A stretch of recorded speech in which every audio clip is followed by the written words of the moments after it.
आगे कटनी में बीजेपी नेता की हत्या से जुड़ा मामला, जहां सीएम डॉक्टर मोहन यादव ने दुख जताया। पुलिस अधिकारियों को सख्त कार्रवाई के निर्देश दिए गए हैं। सीएम डॉक्टर मोहन यादव ने एक्स पर पोस्ट किया, दिवंगत आत्मा को श्रद्धांजलि दी। सीएम मोहन यादव ने अपराधी कोई भी हो, उन्होंने ये भी लिखा कि इसको बख्शा नहीं जाएगा।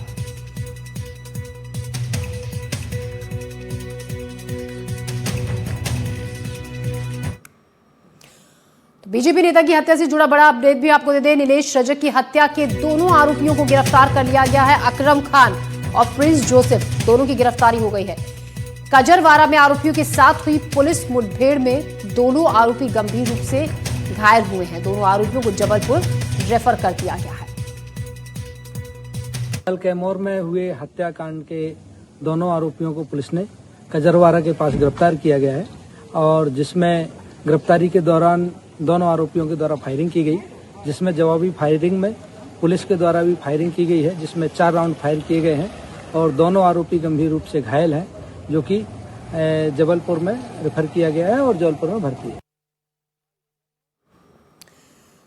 जबलपुर में नीलेश रजक हत्याकांड का मामला, हत्या के आरोपियों से पुलिस का शॉर्ट एनकाउंटर हुआ। आरोपियों को निजी अस्पताल में भर्ती करा दिया गया है।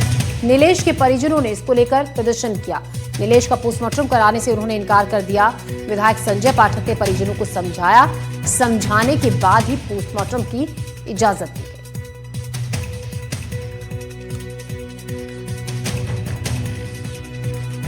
पिजरावगढ़ के विधायक और पूर्व मंत्री संजय पाठक के निकटतम सहयोगी की कल हत्या हुई है। संजय जी, क्या है मामला और अब आप क्या चाहते हैं? देखिए, अत्यंत बहुत ही हृदय विदारक और बहुत दुखद मामला था ये।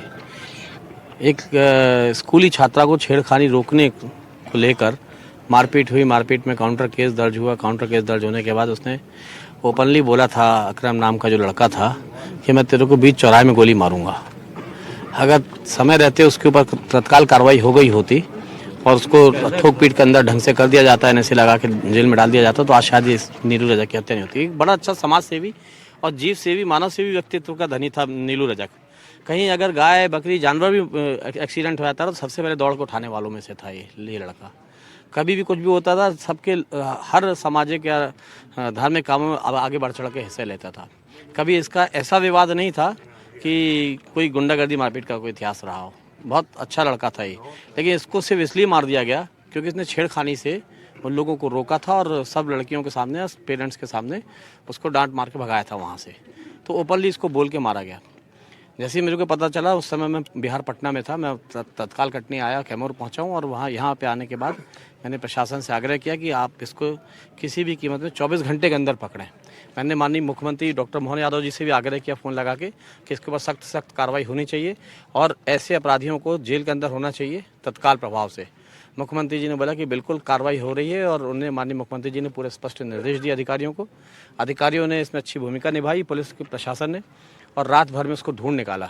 और जैसा कि हमको सबको मालूम था कि वो इतना खूंखार टाइप का अपराधी बन गया था कि वो पुलिस से भी नहीं डरता था। उसने पुलिस पे भी फायरिंग की और अभी वो घायल अवस्था में है। लेकिन सबसे बड़ी बात यह है कि उस लड़के को बंदूक का सहयोग किसने किया, आर्थिक सहयोग किसने किया, केस लड़ने के लिए निश्चिंत तौर पीछे से हम पूरा मदद करेंगे। तो ऐसे कृत्य करने वाले जो अपराधी होते हैं, ये तभी अपराध इतने बड़े कर पाते हैं जब इनको एक चीज़ का संरक्षण हो जाता है कि मेरा परिवार सुरक्षित रहेगा, मैं जेल जाऊंगा तो कोई छुड़ाने के लिए रहेगा, और कोई असला बारूद या बंदूक उपलब्ध कराता है, तभी इस प्रकार की घटना होती है। तो वो लोगों को भी सह अभियुक्त बनाया जाए, ऐसी हमारे पूरे क्षेत्र की जनता की मांग थी। संजय जी, ये जो परिवार वाले हैं वो अड़े हुए हैं कि पोस्टमार्टम जब तक नहीं होगा, जब तक कोई बड़ी कार्रवाई नहीं होगी। जी बिल्कुल, परिवार वालों की यही इच्छा थी। परिवार वालों ने मुझसे भी व्यक्तिगत रूप से आग्रह किया था कि हम पोस्टमार्टम या दाह संस्कार तब तक नहीं करेंगे जब तक गोली चलाने वालों के ऊपर कार्रवाई नहीं होगी। तो गोली चलाने वालों के ऊपर कार्रवाई भी हो गई है, उनको शॉर्ट एनकाउंटर भी हो गया उनका, और वो घायल अवस्था में भी अस्पताल में हैं। दोनों मुख्य आरोपी पकड़े गए हैं। तो और जो उनके मकान हैं, जिन पे बोला कि इनके मकान भी गिराए जाएँ, तो ऐसे मकान नियम अनुसार गिराने के लिए नोटिस जो दिया जाता है, वो नोटिस भी दे दिया गया है, के मकान में गिर जाएंगे। परिवार वालों का फ़ोन आया था, मेरी बात हुई कि ये दोनों अपराधी मिलने के बाद फिर अनुमति दे दी गई ताकि बॉडी भी ख़राब ना हो। पोस्टमार्टम चालू हो गया है अभी, और संस्कार के लिए भी इसके बाद लेके जाएंगे।